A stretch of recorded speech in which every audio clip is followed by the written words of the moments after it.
Kung hindi pa ako nag-abroad, hindi ko pa malalaman na ang pagkuha pala ng saluyot hindi lang dito. 'Di ba sa atin diyan sa Pilipinas, 'pag kumukuha tayo ng saluyot, dito lang yung kinukuha natin, dito lang, 'di ba? Dito sa Saudi hindi. Lahat 'yan ito, kinukuha 'yan.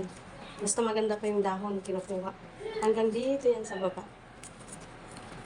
Ganyan, 'di ba? Kinukuha namin lahat. Nung bago pa lang ako dito, pinaghimay ako ng ganito, ng saluyot. Tapos ang kinuha ko lang yung ganito.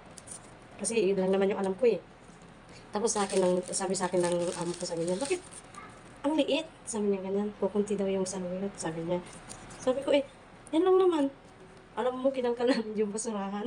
Sabi niya sa akin, hindi, bakit yan lang yung kinuha mo? Kunin mo lahat yung dahon, sabi niya sa akin. Basta maganda pa yung dahon, kunin daw. Basta maganda pa yung dahon, kunin. Sabi nung amo kong ganyan.